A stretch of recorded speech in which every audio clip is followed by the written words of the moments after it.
One.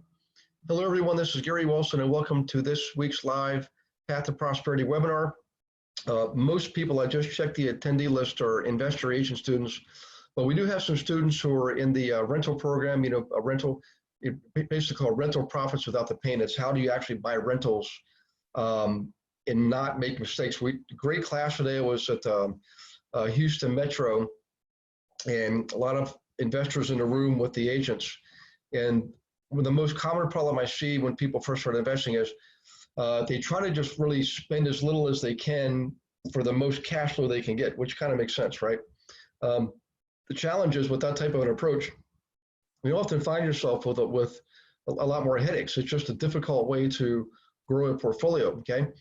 And it's hard to watch as an agent representing these investors. So what we really advocate is better properties, generally C, maybe some C minus every now and then C plus, strategically located around hospitals, universities. I know I see that a lot, but I just interviewed one of my former we're still in the same mastermind group, Abundance, Andrew Cushman yesterday, and he hit the nail on the head. They buy properties. We collectively buy properties all over the U.S. And he said that two of the top criteria are near hospitals, universities.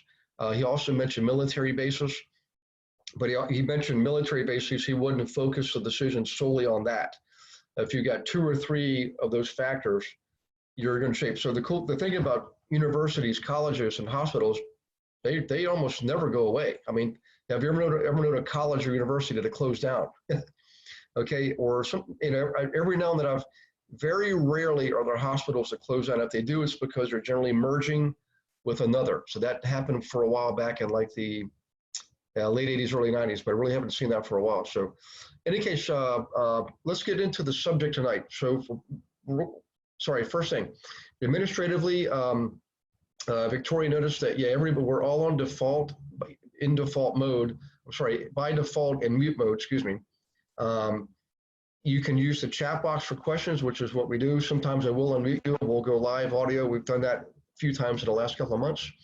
Also, make sure you look for the email the very next day for Beverly. It has the updates to the schedule, updates to the systems, platforms, and so forth. They're actively installing a new learning management system. So all of you are on Digital Chalk, but Digital Chalk is being replaced with something called Access Ally.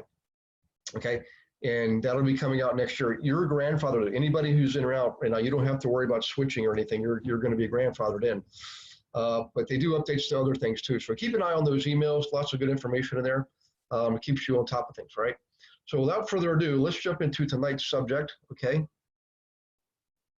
Which is sort of a couple of things. I'll go to Brandy Rocca's email. Oops, excuse me, wrong one there.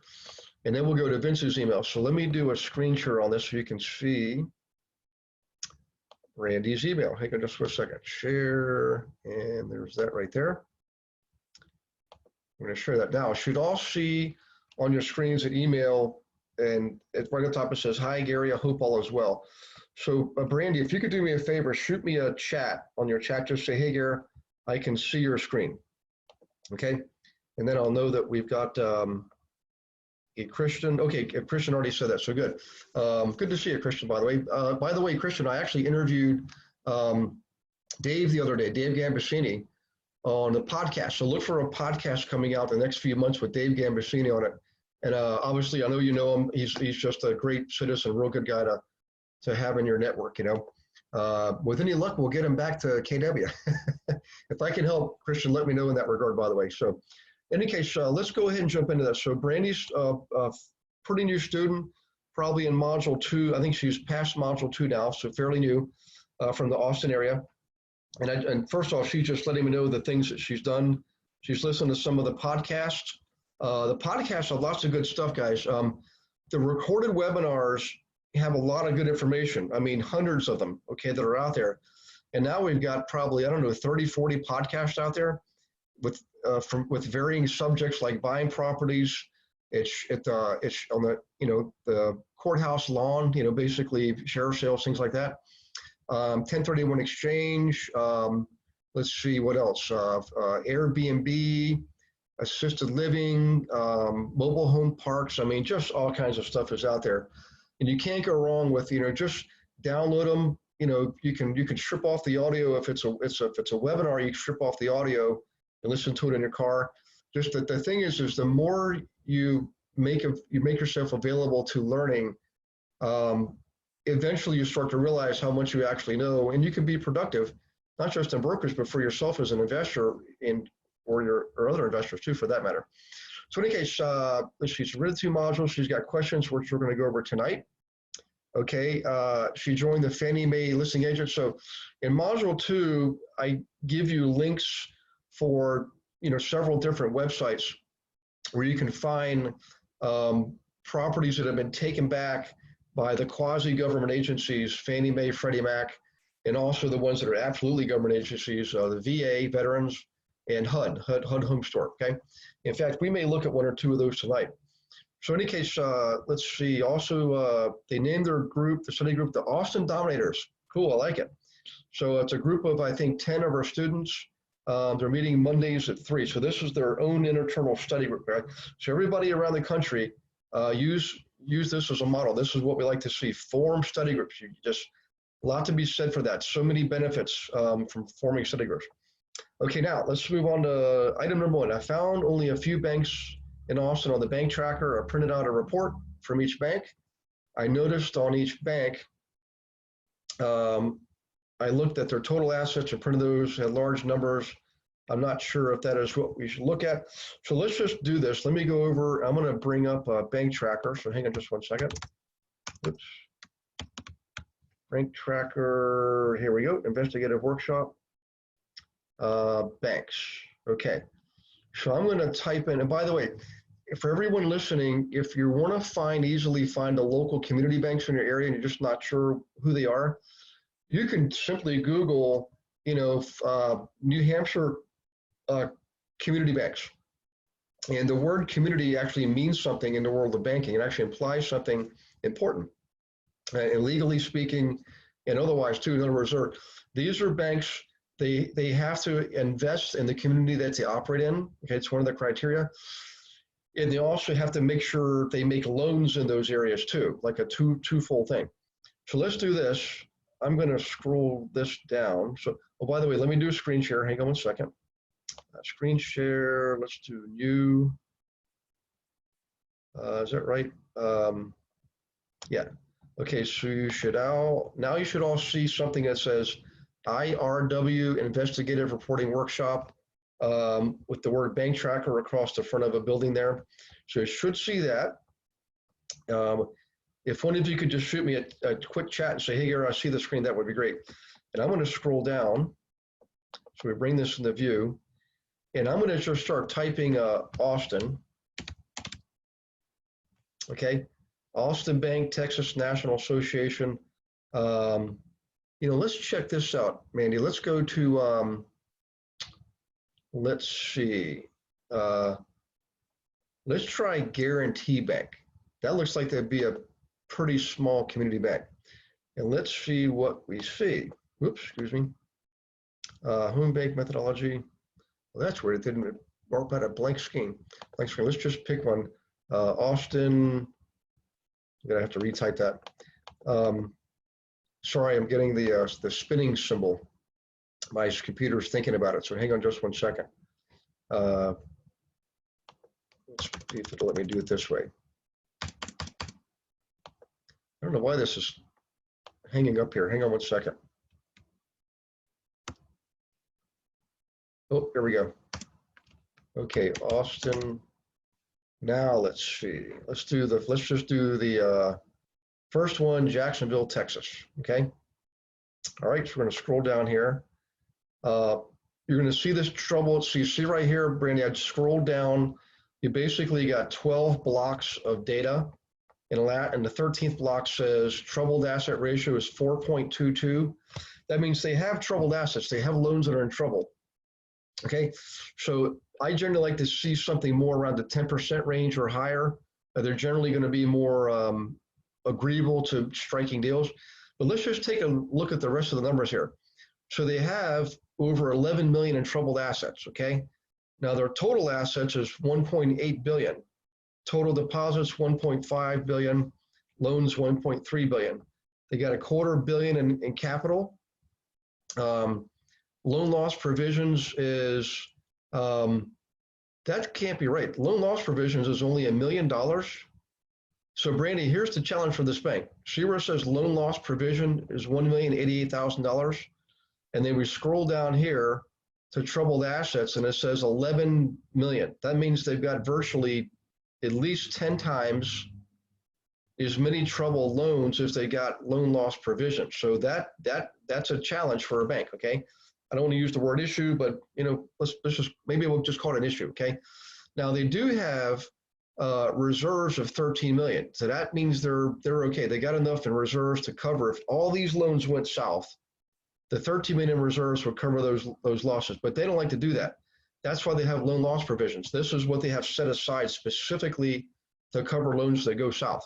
Okay, and by the way, that's mandated from the control of the currency. Basically, the banking regulators mandate that.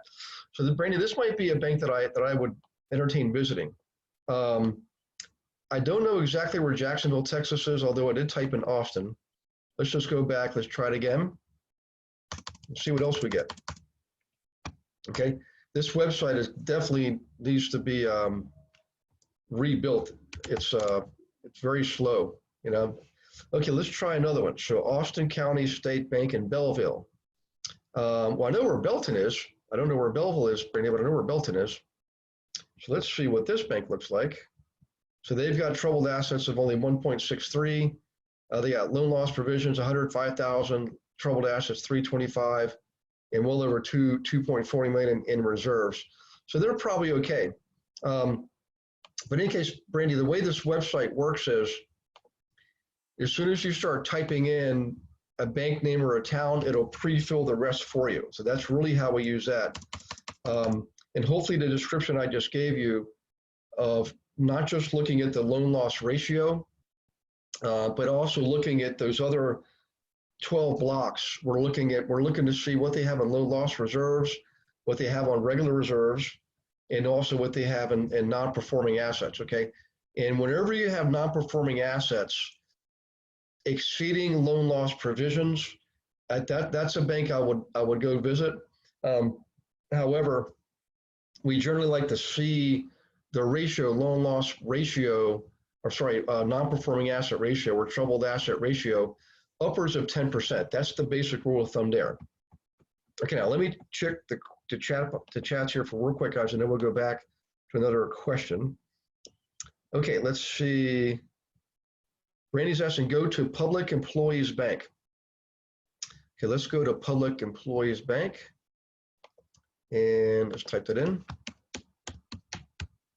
Public, come on, computer. Employees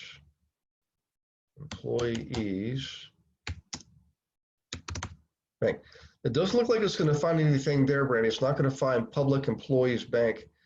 It might have a different name internally. In other words, that might be the facade or the brand, because it's not looking like it's locating that. Let's just type in. Let's see. So I don't know if Brandy, if you're familiar, if there's another name for that, like they may have incorporated one way and they're marketing a different way, different brand. But let's just type in employee and see what happens. It's not finding anything there, so let's type in public. Let's see what we get there. Boy, this thing is unbelievably slow. We're just going to go, here we go. All right, public. And let's see what we get. California Republic Bank, Commercial State Bank. Let's see if we see a Texas bank. Texas Republic Bank, National Association. I don't think that's it, Randy. But you know what? What the heck? Let's just click on that and see what it says. Okay. Latest health reports. This is pretty new. This was just back in June of this summer. So they have zero troubled assets. Troubled asset ratio is 0. They got loan loss provisions, pretty small. This is kind of a small bank. and reserves of over 2.7 million. So they're pretty healthy. But Brandy, I apologize. Every bank is on here. This was created by American University grad students and NBC News. You can also look at, you know what, I wonder if it's a credit union. Hang on, Brandy. So this could be it, guys. If you notice on the left, I clicked on credit unions as opposed to banks. Credit unions is a different database than the banks, and that might be the answer to our question here.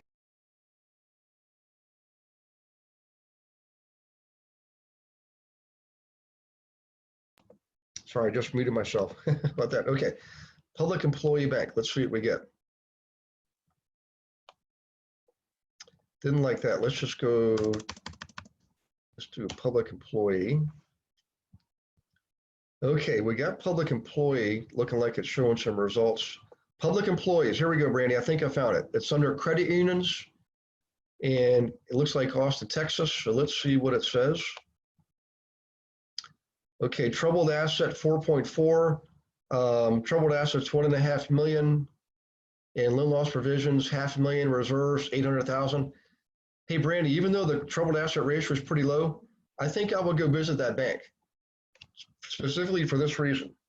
If I look at loan loss provisions and reserves, that's a total of 1.3 million. Let's see, 1,311,000 and some change.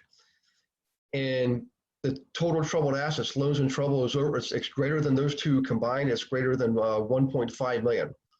So, and I'm not saying every one of those loans is going to go into foreclosure, but guaranteed this bank is they need to watch their P's and Q's, because the regulators will step in and they will they'll force them to take some aggressive action. So let me check the chat box here real quick. I see some now. I bet there's a lot of folks in Austin here thinking, okay, I'm going to go visit the bank tomorrow. They're going to say, why are these people coming to visit me? Okay, let's see. What does failed and true mean next to the banks? We'll go back there, Genevieve, and we'll take a look at that, okay? Okay, let's see. Rebecca says, it is under Austin. Can you look at Business Bank of Texas? It was a credit union. So we'll look at Business Bank next, and let's see what else we got here. Business Bank, I got to look at what failed versus true means. Why does the troubled asset ratio have to be around close to 10? So troubled asset ratio is the percentage of loans that are in trouble, Victoria. So the higher the number, the more loans that are in trouble on a percentage basis. The lower the number, the healthier the bank. Yes, the lower number is better for the bank, absolutely.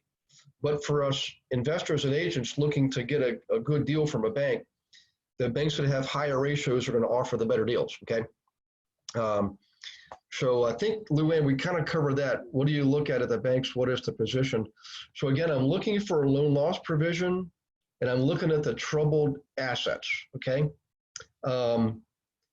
Loan loss provision in this case is greater than the troubled assets. 1.5 million is greater than loan loss provisions.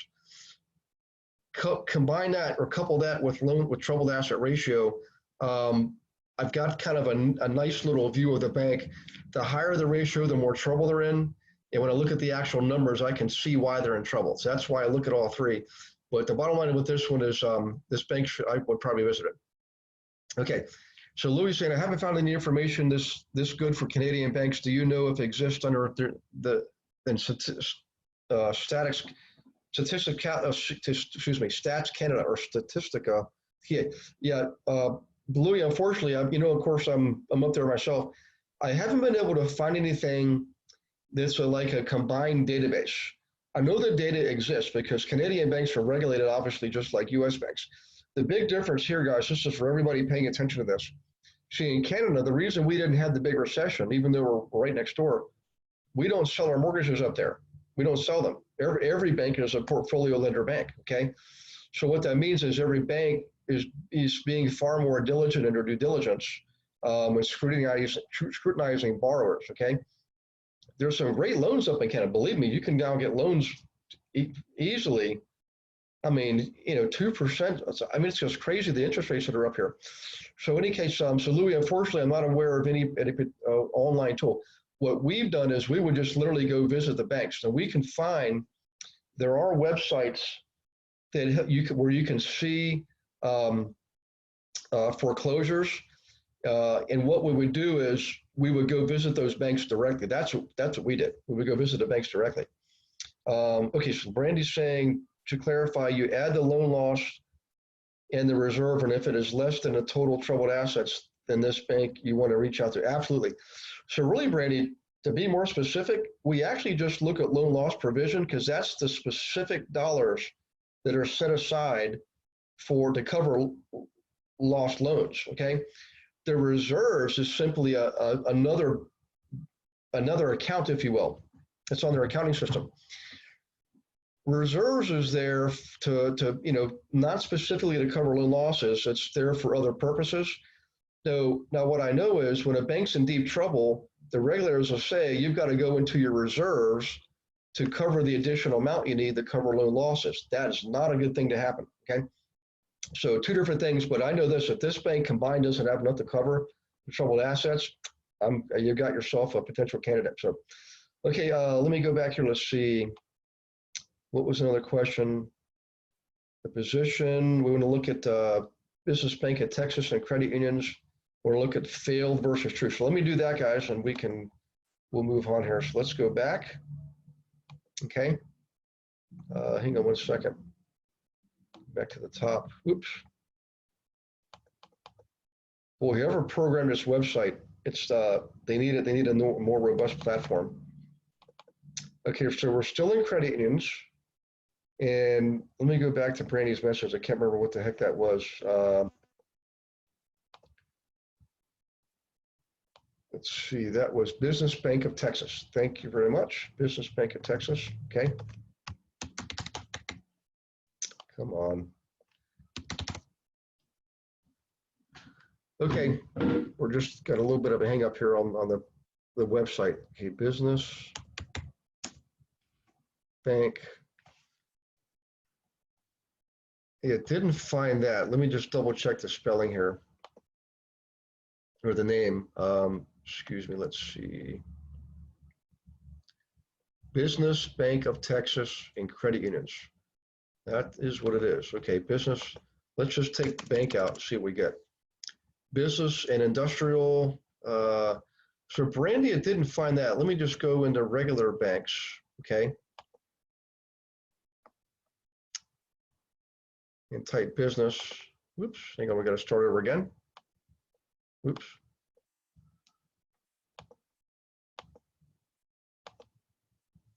Okay, any day now on computer. Okay. Business, so let's see if we have anything popping up here. Texas, Business Bank of Texas. So I found it, Brandy, was under traditional banks, not credit unions, and it says, let me see what this means here. Failed versus fall. Oh, I know what this is saying, guys. Another category, they misspelled, looks like a failed. If it's a false, it means the bank has not failed yet. And I'm assuming if it says true, then the bank has failed, okay? That's what I'm assuming. So we can verify that by going under failed banks and see what we see there. But for right now, let's go to Business Bank of Texas. And let's see what we have. Let's see, page under responsive. You can wait for it to become, yeah, we don't want to exit this. We're going to keep sticking with this. Yeah, I apologize. This web, it's obviously not one of our websites. This is one, again, created by American University grad students and NBC News. Okay, I think we got their functionality back. So let's do Business Bank of Texas. We'll click on that and see what comes up. And what we'll do, guys, I'm going to move on after this because we got a lot more content to cover. And Brandy, I want to make sure we give you as much as we can give you tonight, okay? So right now, I think most of you have a pretty good idea of how to use this website. You have to click banks or credit unions, okay? And then you sometimes it's confusing where the banks are. We're not quite sure sometimes. Let's see. Boy, this thing is unbelievably slow. Let me go back to the chat box while we're waiting on that, okay? So let's go back here. Okay, let's see. Okay, from Christian. Hey, Christian. From when failed equals true, then it's a failed bank, no longer in business. What I can see when failed banks equals true, then the bank is no longer in business. I believe that to be true, Christian, but we're going to try to prove it out here while we're here. Otherwise, I'm not really sure what that last column referred to. I mean, to me, that seems like what it would mean. Okay. Let's see. This is for Randy. It is a bank, not a credit union. You're good. I got it. Thank you. Okay. Thanks, Randy. Let's. It's still spinning. So let's do this. Let's just let this sit, and we'll go back to the email and look and see what's next here. So, okay. I found factfinder.census.gov for Austin, and does not have all the information in one spot like you see in the SPC region link. Do you know another good one to use in Austin? So well, let's just do this. Let's Google. Hey, Brandy, I can't remember what does the county? Because it'd be better if we look at the county level. But let me just, while you're typing in lecture, let me just go here. I'm going to get that from Brandy right away. Because usually the county websites provide Travis County. Thank you. Oh, by the way, Genevieve did do this. She clicked on all the truths, and that's exactly what she found, Christian. So, so thank you for Genevieve for doing that. Okay. So let me go back here and type in Travis County planning and zoning. Okay, let's just do this. Let's do planning commission, see what happens. Sometimes if you go to those all-purpose websites, okay. This is a government site, so this is probably pretty good. Here's Travis County, Texas government. Let's just go there, development planning. You generally, folks, you want to look for anything that ends at .gov, .government, or in Canada might be .ca. But in Canada, the same thing. We have county planning commissions. We've got local municipal planning commissions. Okay, so what we're looking for is data, and sometimes this is where the hunt. You have to almost like think of this as you're hunting for information. So let's see. Under online services, inmate search, job application, jury duty, justices, my permit now, open records request, pay your property taxes. We might go under open records. In fact, let's just see what open records is. Okay, let's see, tax office, property tax by jurisdiction, delinquent parcels. Let's go there. So this is what it's like doing this, guys. The challenge is every county is going to be different. They have different views programmed from different programmers, but for the most part, that's usually one of the best sources of data. Well, let's see, jail population, civil courts data, criminal courts data. Well, that's some good stuff there. Maps and data, GIS open. So Brandy, for everybody in the Austin area, this one says maps and data, GIS open. Whenever you see the word GIS or the term GIS, that's usually a very good sign, okay? In fact, we have GIS up in Canada too. Okay, let's go to delinquent parcels. So these are folks that are behind on their property taxes, and as we all know, that's not a good thing. Delinquency by zone, delinquency by state, property code and exemption. And I wonder if we can get specific data. Okay, it's not going to specific data, so let's go back. I'm going to go to the GIS one, GIS open data. Okay. Now, sometimes here you need something like a parcel ID. Okay, find data. Search for the latest data and geographic information, geographic content from transportation, natural resources, GIS open data. Let's do this. Let's do applications and maps. Let's do data. We definitely want data. All right, now you can download permits, tags Travis County, Texas roads. Let's look under anything Travis County. Okay, Sheriff's Office, response districts, emergency service districts. Let's see, data jurisdiction with annexation date, data commissioners, court precincts, that could be some good stuff there. Data subdivisions, okay. We may be talking about something good here. Let's click on subdivisions, okay.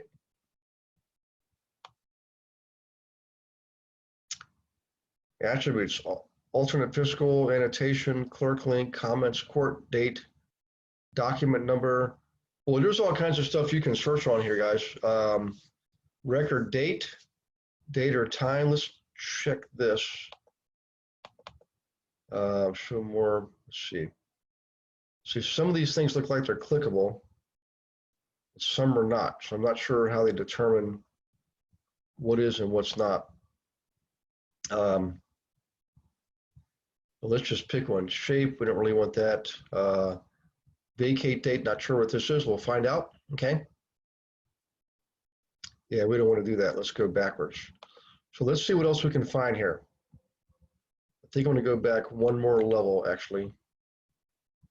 Okay.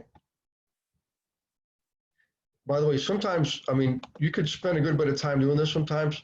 Sometimes it's fast, sometimes it's not. Let's see, boundaries and jurisdictions, parks, natural resources, facilities, infrastructure, commissioners, precincts. Let's see here, fire investigators. We want something that says like housing or property tax information. County tax office, GIS maps and data. I think we kind of just did something like that, but let's just see street segments. Hang on one second. Let's click on this. We'll go back to the other one in just a second. I just want to see what this one has to offer. But what I'm getting is the best way to start is a Google Planning Commission website for whatever county you're in. Okay. And generally speaking, you'll get a lot of good information, a lot of good data. Let's see, let's do details. Let's find address or place. So let's just type in, Brandy, if you have an address, go ahead and give me an address and we'll type it in here and see what pops up. What we're looking for is property data, okay? Usually the best place to get it is your property tax assessor database. And I'm pretty sure in Austin, Brandy, you were using Realist as your interface into your property tax records, which means you have access to all the data, every property record in the area, okay? Let's see, she might be stepped aside from the computer for a second. Well, let's see what else is out there. Let's just do that. Let's go, oh, wait a second here. She might be her right now.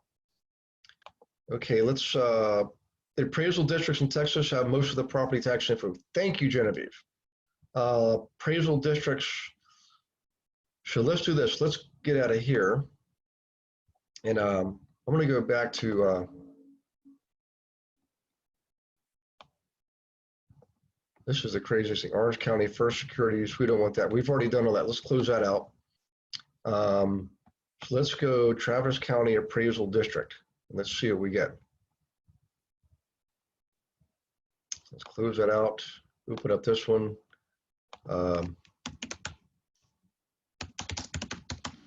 County Appraisal District, okay. I'm going to have to do a screen share, so hang on just 1 second. Here we go. So now I should be able to see this. Travis County Appraisal District property search, bingo. Thank you, Genevieve. This is the kind of stuff I think we were looking for. Search entire TCAD database, Travis County database for properties by owner name, property address, account number, or doing business as DBA. Well, that's a pretty darn good website. Tips for faster search. So Brandy, I think this is what you were looking for, okay?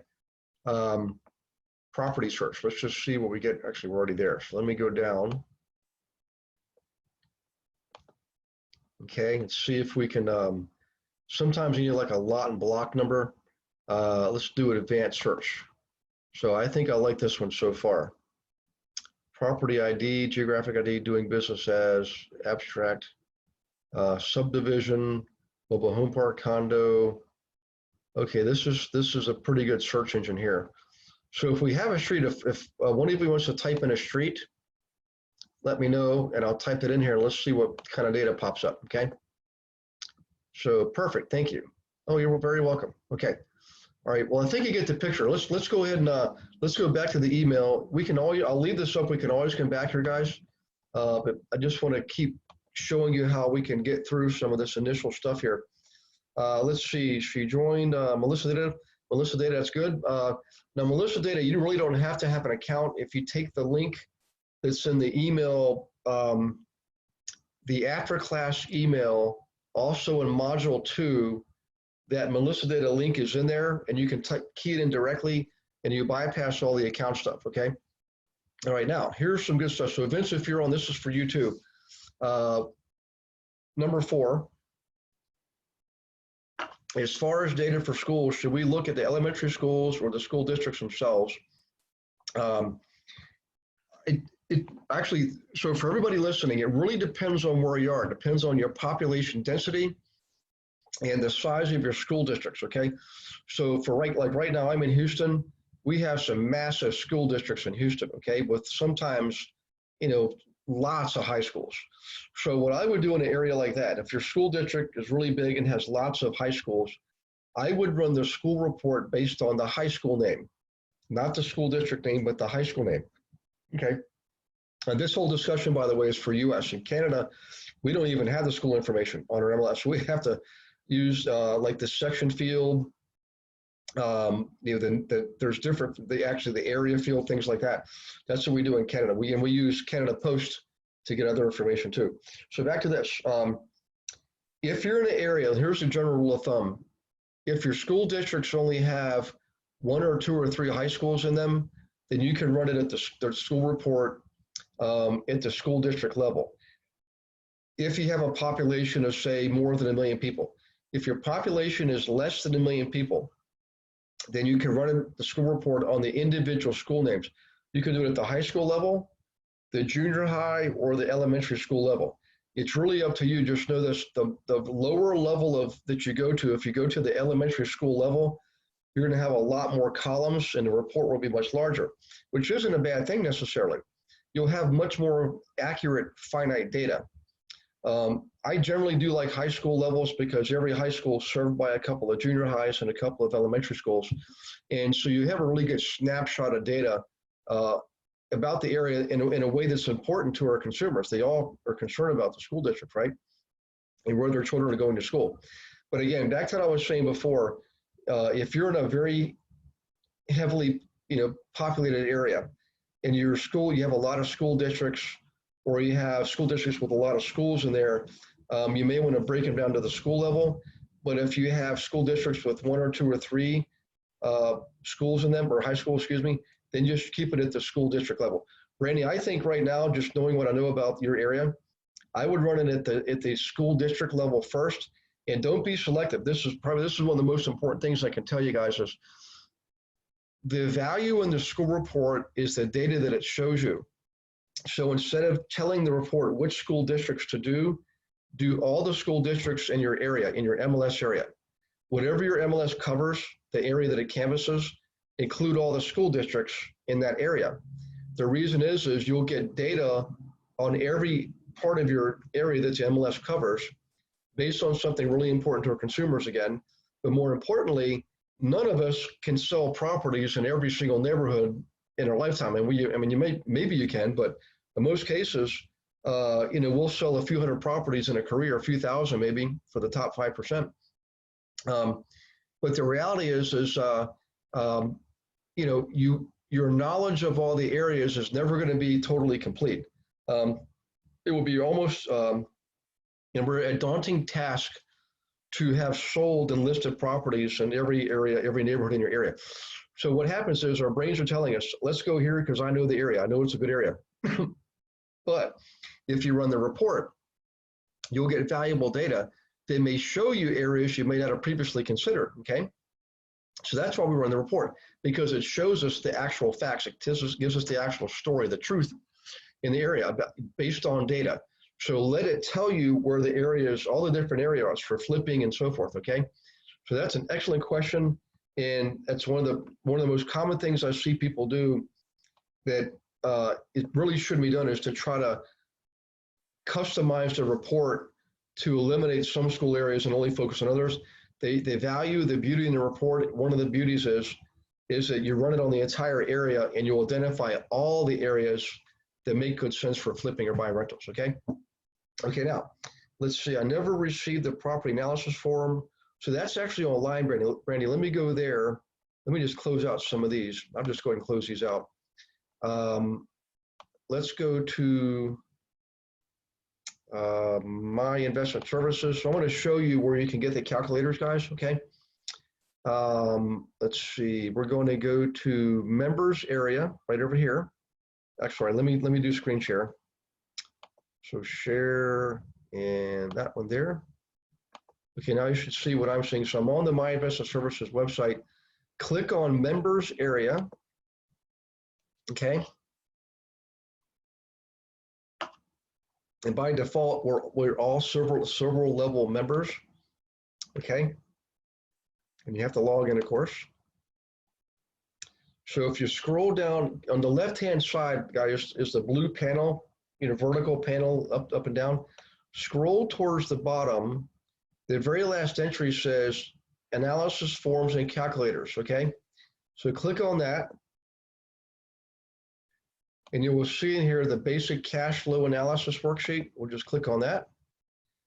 And these are all downloadables. These are all original documents, Word documents, Excel spreadsheets. So that one, we just downloaded that one, okay? You'll see that pop up. So let's get out of there. Close that one out. And then we're going to go to the next one. Hang on one second. I wonder if it's going to take me back to where I was. Okay, good, it is. And then you have the property inspection report, rehab analysis form, rental property calculator. That's the Excel spreadsheet, okay? And this one here, real estate investment calculator, that's an online form, okay? And below that, you saw resources for Canada. So on this one, guys, just click on the link right in the website, scroll down to where you can enter data, okay? So these are all your calculators. Now, there's one other one. This came up last week. Let's see, what were we looking at? We were actually Louis. We were looking at one of Louis' potential properties. That's what it was. And there's a calculator I saw. There was a side-by-side comparison. Unfortunately, we were paying one of our overseas virtual assistants to recreate that, because all we could find was a PDF image copy of it, which is not going to help you. Okay. So, in any case, let me get out of that. Let's just go back here in case we need to go back to the website again. Let's go back to the email. So, Brandy, if you're looking for the one out of the webinar from last week, one of them came from Louis. The other one we're recreating for you as we speak. All the others are on the website where I just showed you. Okay. Okay. Now let's see here. I find it interesting that HUD, VA, and home steps sit there are no houses in Austin area. I'm not sure if I'm doing something wrong. So let's just grab one. Let's go to HUD Home Store. Okay. HUDHomestore.com. Okay. So there's the HUD Home Store. We're going to click on Texas, obviously. And what I'm going to do, instead of saying Austin, Brandy, I'm going to type in something like Fredericksburg. Did I get that right? Because even though it's smaller, it's more likely to have foreclosures. A town like Temple, Fredericksburg, places like that. I think I spelled it incorrectly here. Hang on one second. And let's do search and see if anything pops up. Okay, so search results, so nothing in Fredericksburg. Let's try Temple and click on that. Actually, we can try county. Let me try this. Let me try Travis County. Now, the thing is, around Austin, that's a nice area. You'd probably be less likely to find foreclosure homes there. See, you're nothing in Travis under HUD. I mean, there might be some VA properties. There might be some Fannie Mae, Freddie Mac properties, But if anybody has a county, let's try Harris County in Texas. Let's see. Oops, I think, oh, I do have Texas here. Okay. Search. Aha, there we go. So we're in Harris County, which is where I am right now. So clearly you can see there's a difference between the Austin metro area and the Houston metro area. So these are your HUD homes there. And I wouldn't be opposed to making the trip to buy some of these properties, okay? Let's just look at the view street, map it, email it. Let's just look at the street and see what it looks like. Okay. That's unusual. Looks like an office building. So let's just scroll around here. You know what? That might be a little strip mall or a little office park just for sale. Boy, that would be nice. By the way, my personal philosophy is this. I always focus on residential rentals first, apartment complexes. But the next safest investment with good returns is office space, guys. Office is the very next thing in the pecking order, okay? You know, this actually looks pretty good, guys. Let me get out of here. I'm going to go find another property. That was a real cheap property. So let's look at something more expensive. Let's try this one right here. Map. Let's just pull up the entire listing. You click on the ID is what you click on.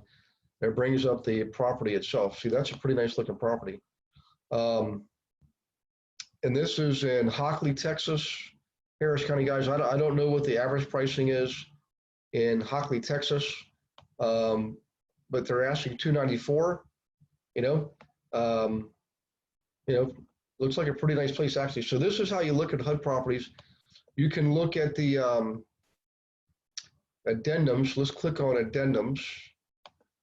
All right, and you see that there's a let's see, sales package, property disclosure, investor notice, important notice. Let's click on it. This is important, guys. Whenever like HUD, Fannie Mae, Freddie Mac, VA put properties out there, they almost always make them only available to owners first, people who are going to buy the house to live in it, owner occupants. If a few weeks go by, it doesn't sell, then they open it up to investors finally. Now, sometimes there's a third category. Before even owner occupants have access to these listings, sometimes they'll make them available only to government agencies, other government entities, and or like charitable nonprofits, anything that's nonprofit, okay? Then if it doesn't sell, it goes to homeowners, owner occupants, that is. It still doesn't sell, then it finally goes to investors. So we get we get what's left over, basically. But this investor notice is probably going to tell us some important information. And there's laws about this. That remember, when you're dealing with HUD, that is absolutely one of the government agencies. It's part of one of the cabinet positions. So you have to deal with them ethically and every other way. Legally, you can't. You'll have investors say, just tell them I'm going to live there and I'll get the property. Don't ever do that. As soon as an investor says something like that, just let them know that your license is too valuable and you're not going to jeopardize the use of license, because if HUD finds out that someone bought one of the properties fraudulently, in other words, they said they were owner occupant, but they really were an investor, they're going to look at you too, because you actually have to have them sign an affidavit that they're actually going to live there, okay? So in any case, this is just some disclosure stuff, right? Included a sales contract, who is acting as a selling agent broker to the contract. Okay, it's just a disclosure, so let's get out of that and go back to the property. You can look at property disclosures. Let's look there. All right. Sometimes they'll give you a lead paint report, all kinds of stuff. There's not going to be a lead paint report on this property because I can tell it was built past 1978. But you'll get, if there's any deficiencies in the property, you will see what it is. They'll give you, it'll say insurable with repair escrow. What that means is they'll account for the cost of remedying these defects on the properties when you make an offer, which is pretty neat, okay? So in any case, good example of what's possible out there using these government websites. Let's go back to Brandy's questions. Do you have a checklist or outline that you give your investors on how the process is going to work? I know you gave one for us, but it would be nice if they had one to take with their paper so they know what to expect next. So what I do is I do this, Brandy. I use this right here. This is basically my pecking order, the steps I follow when I work with investors. And then here's the cool part about this. This was actually what I developed actively working with investors. I only made this available to agents as a result of me building a brokerage company. And I taught my agents how to do this. And then we started teaching all the other agents, through Keller Williams, of course. So in any case, what you want to do is you can take this, Brandy, and basically modify it, retype the heading if you want, and show them the steps involved. You're going to have an interview with them. You're going to screen them. We're going to qualify them. You're going to start feeding them listings. They're going to go through the listings on their own. Okay, this is what these steps are right here. All right, this one is for people buying rentals. You're going to give them some basic criteria to look at when you're looking at rentals, how to analyze them. Okay. You're going to then show them that they have to do the drive-bys. Then you go look at the property specifically in person. Then you write offers. So you can actually use this. This is a module 2 of the Investor Agent Training Program, module 2, and it's going to be page 80 and 81. So Brandy, that's for theirs. That's what that is. Okay, let me go back to Randy's questions. These are great questions, by the way. Okay, so this is, let's see. I am nervous on figuring out all the values of a house. I know I will get better. So the bottom line here, guys, is this. Remember I showed you these calculators, okay? On the server level membership area. One of the best things you can do is to download these and practice using them on some sample properties where there's no risk, there's nothing at stake, just practice using them. Also, if you want to, guys, let's take another webinar. Let's do this maybe we can do this next week on the 4th, or maybe the following week on the 12th. Those are the next 2 webinars. If you want to provide me some sample properties like Louis did, I'll use these calculators right here live on the website, on the webinar, and go over them with you. So if you have your own properties, I'll use your properties to show you how to use these forms, these calculators and spreadsheets, okay? Now this one right here, where's cash flow worksheet? Here it is, this Excel spreadsheet here. This is one of my all-time favorites. So let's bring that up and see, and by the way, again, just download it on your computer so you have it at all times. And we'll use this one, and anybody that wants to bring a property in to look at, just submit it to me ahead of time. Give me as much data as you can give me, and I'll show you how to use this one next week. So then, Brandy, let's go back to the email again. Through that iteration of practicing, you'll start to feel a lot more comfortable, a lot more confident. And human, same thing with you. Practice makes perfect. Nobody was born with this knowledge. We all had to gain it at some point. Okay. So in any case, I would not invite him to lunch anybody yet right away, Brandy. I would definitely practice and use like the booklet to generate some leads, start working with your leads, get them, qualified and all that, so they're actual prospects and clients. You'll have time to go to lunch with them later. Let's get them under contract and make you look like a hero. Okay. So this is now getting into her own personal investing. Okay, that's noble. By the way, everybody should have goals on your own personal investing. This is where she was talking about going to lunch. Yeah, so don't do that yet, Brandon. Let's get you some practice first. Get some marketing out the door, and that'll give you the competence, which will lead to confidence. Okay. The ROI calculator is that for single family or duplex. So the ROI calculator you can actually use for any type of property. It doesn't matter. Single family, 100 unit building, it works for all. Okay. I know there's a lot of information. Actually, you know what, Brandon? This email got us through the entire hour. That means, and by the way, guys, use Brandy as a role model. So she's digging in, she's getting information, asking questions, and getting clarification on things, and basically taking action. I mean, this was that's the thing that I can't do for you. You've got to actually take action, which is the best way to learn. We learn from doing, So by the way, I want to thank you, Brandy, for submitting that email. And Vince, if you're listening, we cover your email too on the school report section. So let's see. Let's go back to the questions. Perfect. Thank you. Let's see. I have all those. Not the one I said could not find it. So I wonder if it's the one that Brandy, was it the one that was brought up in the webinar last week when Louis brought in some properties to look at? Because he has one, but there's another one I was going to send you. We just have to develop it, okay, or recreate it, I guess. Let's see. How often are the forms updated? Rehab form, numbers to use.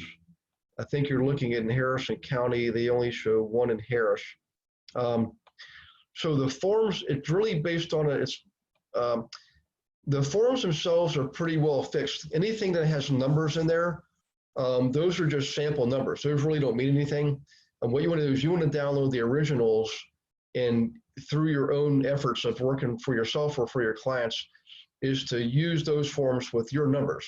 And for example, I can tell you where Louis is up in St. Catherine, Canada. Ontario, especially around Toronto, is their average price for like $1 million, okay?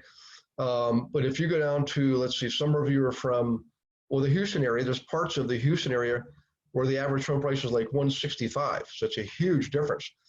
Material costs are often not that much different. Canada, we pay more, but everything's relative. We also, if I use my American dollars up there, it takes me a lot further because the exchange rate is about 1.3 Canadian dollars. 1.3 American dollars to 1 Canadian dollar. So I can buy a lot more with my Canadian money, with my American money in Canada. But everything's relative. I mean, if you figure the exchange rate, I mean, you're really no further ahead in a lot of cases. In any case, so everything's relative. Just remember this, the numbers in the samples are just that, they're just samples. Let's see, please share your screen on the next property. All good now. Okay, thank you. Wow, I'm so sorry, everyone. No, Brandy, don't be sorry. I think everybody, hey, everybody, give Brandy a shout out, a thank you, because a lot of students go through this when you're new.